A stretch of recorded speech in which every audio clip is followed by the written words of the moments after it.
වලට නම් මට මීට වඩා මුකුත් එපා. මේ මම මේ කියන දේවල් තුන කළොත් ඒ ළමයා අකමැති වුණාට ඌට බය වලට එකක් එනවා. අකමැති වුණාත් එනවා කියන එකේ තේරුම දැන් ඒ ළමයා දන්න හොඳටම දන්න ප්‍රශ්නයක් ආවා කියන්නේ. හොඳටම දන්න ප්‍රශ්නයක් ආවහම ඒකට බොරු ලියන්න බෑනේ. හොඳටම දන්න එකක් ආවම ඉතින් ඇත්ත ලියන්න වෙනවනේ. මේ ක්‍රමයේ ඇතුළතදී මේ වැඩේ වෙනවා. පළවෙනි එක තමයි මට මේ දේවල් තුන විතරයි මම වෙන වැඩි එපා. දැන් මම තමයි වැඩිම විෂය කන්දරාවක් තියෙන විෂය උගන්වන කෙනා. මම එහෙමනම් ඔයාලට මුළු සතිය පුරා වද දෙන්න බෑ. දෙන්නේ නෑනේ. හරි? පළවෙනි එක තමයි අද ඉගෙනගත්තු දැන් ඔය දැන් අද ඉගෙන ගත්තේ මොනවද? මතක් කරලා බැලුවොත් ලිස්ට් එකක් හැදුවොත් ශුද්‍රාන්තරයට අවශෝෂණය වෙන විදිහ ඉගෙන ගත්තා. ඊළඟට මහාන්තරය ඉගෙන ගත්තා. ඊළඟට අග්නේයශ ඉගෙන ගන්නවා. දැන් තව ටිකකින් අක්මාව ඉගෙන ගන්නවා තියෙනවා. ඒක දවසක් ඇතුළත මේ ටික ඇති. අද ටික අද ගෙදර ගිහින් මොන හේතුවක් නිසාවත් නිදා ගන්න නැතුව දැන් සමහර ළමයි පුරුද්දක් තියෙනවනේ ගිය ගමන් නිදාගෙන හැරෙන්නේ. යන්නෙම ඇඳ හොයාගෙන. මට නම් පෙන්වන්න බැරි වැඩක් ඕක. හරි? ගිහින් නිදා ගන්න කලින් අද බලනවා අද උගන්නපු එක. ඔන්නේ. මේ අද උගන්නපු එක. මම දකින අවම මහන්සි අද තමයි යොදන්නේ ඔයාලා. ඇයි දන්නවද? අද ඉගෙනගත්තු එක අමතකද හොඳටම මතකද? හොඳටම මතකයිනේ. ගෙදර ගිහලා බලපුවම මේක හොද්දට තහවුරු වෙනවා. මම කියනකොට මේක කරලා බලන්න. ගොඩ යනෝමයි. අනිත් විෂයන් තුනත් කරලා බලන්න. ගොඩ යනෝමයි. ඊළඟට අදනේ කවදාද? ඉරිදා. ඊළඟ ඉරිදාව එන්න කලින් සතියේ මැද දිනේ තෝරගන්න. එතකොට එන්නේ කවද්ද? බදාදා හෝ බ්‍රහස්පතින්දනේ. ඒ දෙකෙන් එකක් පර්ෆෙක්ට් මේකට. අන්න ඒ දවසේදී අද ඉගෙන ගත්තු එක මේ අද තරුව හොඳටම බලන්න ඕන. කටපාඩම් කරන තැන් කටපාඩම් කරන්න එන්සයිම ලිස්ට් එක හදන්න.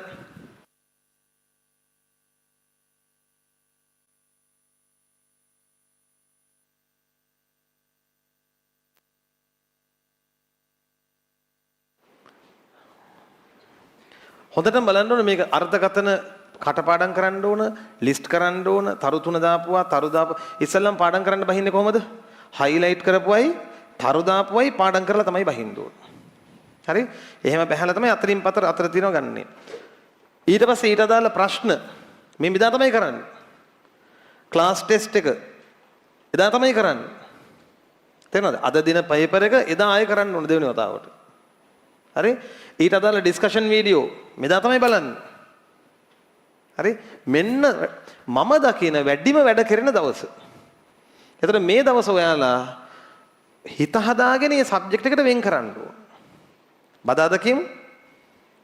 බදාද බයෝ ආයෙ වෙන දවසක් නැහැ. හරි? ඊළඟට දැන් අදම ෆිසික්ස් යනවනේ ඔයාලා. ෆිසික්ස් වලටත් මේ ක්‍රමයේ කරන්න එපේ. ඒක ෆිසික්ස් වලට පරබ්‍රහස් විඳ දාගන්න. තේරෙනවද මං කියන්නේ? ඒක ඔයාලට කැමති විදියක්. ඔයාලට පහසු විදිය. ඊට පස්සේ මේක පාඩම් කරලා ඉවරලා මේ තරුව දැම්මේ මොකේද මං? ඊට කලින් දවසේ බලපුවා. මේ තරුව මං දාන්නේ සිලබස් එකේ මුල ඉඳන් ආයෙ කියවන්න ඕන මෙදා. මුල ඉඳන් ඔක්කොම ආයෙ බලාගෙන ඉන්න ඕන අර්ථකථන මතකද? එතකොට මේ දවසට පොඩි වැඩක්ද තියෙන්නේ ලොකු වැඩක්ද? ලොකු වැඩක්. ලොකු ටාස්ක් එකක්. ඉස්කෝලේ ගිහින් ආව ගමන් බුදියන්න වල්ලූර වගේ බුදියන්න වෙලාව තියෙනවද මේ? දැන් නෑ අවංකවම කියන්නකො තියෙනවද වෙලාව? නෑ. ඔයාලා ඔය මොනවා කරනවද කියලා හිතා ගන්න බෑ සමහර ළමයි. උන් සෙල්ලම් කරන්නත් ගිහින් වෙලට. බයෝ ළමෙක් වගේ නෙමෙයි හැසිරෙන්නේ. පේන්නවත් නෑ. මෙඩිසින් යන ලකුණු පේන්නවත් නෑ. ඌට තියෙන්නේ නිකන් ඉස්පිරිතාලේ යන ලකුණු තියෙන්නේ. හරි? මේ කොච්චර වැඩද? මට කියන්න මෙන්න මේ ටාස්ක් එක ඒ ළමයා පටව ගත්තාම ඒ දරුවගේ රෑ නිදා ගන්න යන වෙලාව මොකද වෙන්නේ? අඩු වෙනවා. අනිවාර්යෙන්. ඇයි මේ වැඩනේ? ඊට පස්සේ බැරි වෙලා හරි බ්‍රහස්පතින්දට පන්තියක් තියෙනවනේ අපි දැන් බදාද මේ කියන්නේ කියලා. සමහර ළමයින්ට බ්‍රහස්පතින්ද තියෙන්න පුළුවන් ගෲප් ක්ලාස් එකක්. මේ ඔක්කොම ඉවර වෙලා තමයි බ්‍රහස්පතින්ද ගෲප් ක්ලාස් එකේ දේවල් බලන්න ඕන. ඊට කලින් බලන්නේ එතකොට හිතනවා හෙට පන්තියේ ෂේප් එකේ වැඩ හරි මම මේ බයෝ ටික මම පසුව දවසක් වෙන මට දවසක් ඒවි අපිත් අපේ සීන වලට ආවි කියලා උදිය ගන්න. හරිද? අන්තිමේට තමයි ඊළඟ දවසේ ගන්න. තුන්වෙනි දවස උදා වෙනවා කවද්ද? අද ඉරිදානේ. සෙනසුරාදා රෑ. මේක කරන්නේ රෑ. ඉරිදා පාන්දර නෙමෙයි. හරි මේ මොඩ වැඩ කරන්න එපා. මේක කවද්ද මේ දාලා තියෙන්නේ? සෙනසුරාදා රෑ. ඒ කියන්නේ සෙනසුරාදා ගියපු පන්ති වල වැඩ කරලා ඔක්කොම කරලා ඉවර වෙලා නිදා ගන්න කලින් මේ තරුව මොකේද මේ දාන්නේ මං? මේ දකුණු පැත්තෙන් දාන්නේ. මේ සතිය ඉගෙන ගත්ත ඒවා. ඒක අනිවාර්යෙන් බලන්න ඕන. මට ඔය දරුවෝ කියන්න. මට කියන්න මේ දවසේ වෙනකොට ඔයාලා ඒ කලින් ඒවා කී පාරක් බලලාද? දෙපාරක් බලලා. වැඩි මහන්සියක් වෙයිද? නෑ. යම් මහන්සියක් වෙයි. අර පළවෙනි දවසට වඩා. හරි? හැබැයි ඔයාලා මේ තුන්වෙනි දවස බලනව නේද? අම්බානක් මතක හිටිනවා. ආයේ ගලේ කෙටුවා වගේ ළමයි මේකෙන් මාස දෙකකට විතර අල්ලන්න මේක මතක හිටිනවා. මේ කරලා බලන්න. කරලා බලන්න වලට මම මතක් වෙයි යකෝ මේ මනුස්සයා මේ කිව්වනේ කි. සීරියස් කියන්නේ. ඊට පස්සේ පොඩි වෙලාවකකට ආපහු මුලින් ඉඳන් මේ සිලබස් එක බලන්නත් ඕන. ඒක නිකන් මෙහෙම පිටු පෙරලගෙන වැදගත් පොයින්ට් ටික බලගෙන ගියට කමක් නැහැ. මේ ක්‍රමේ හැම සතියකම යන්න ඕන. පැහැදිලිද? අන්තිමේට වල විභාගයට යනකොට ඔයාලා සිලබස් එක කියවිලා තියෙනවා 300 වතාවක් විතර. තේරුණාද? එහෙම නැවත නැවත මේ වාක්‍ය දකිද්දී ඔතනට මෙහෙම නැද්ද? ගෙදර ඉඳන් සියෝන් එකට එනකොට හැමදාම දකින කඩවල බෝඩ් වල සමහර වාක්‍ය මතක හිටින්නේ නැද්ද? අන්න එහෙමයි පොයින්ට් මතක හිටින්නේ. තේරුණාද? එහෙමයි ඔය වචන මතක හිටින්නේ. මෙන්න ක්‍රමේ.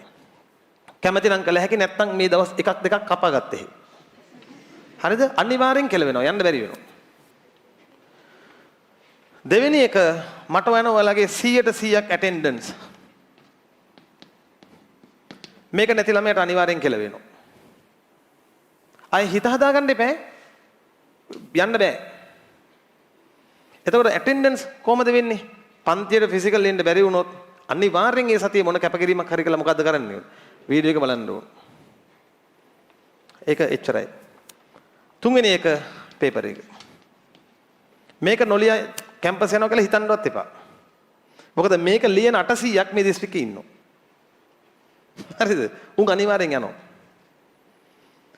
මේක ලිවිය යුතුමයි. මට මෙන්න මේ තුන කරන්න මං ඔයාලගෙන් වෙන මොකුත් ඉල්ලන්නේ.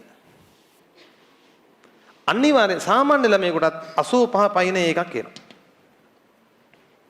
රෑන්ක් එක දාන්න එක මේක අනිවාර්යෙන් 95 පන්නනවා. හරි? සරලයි. ඔන්න අක්මාව යටතේ මම පළවෙනිදම කියපු දේ. හරි? ඒක බොක්කෙන් කීවි. දැන් කියනවා අක්මාවට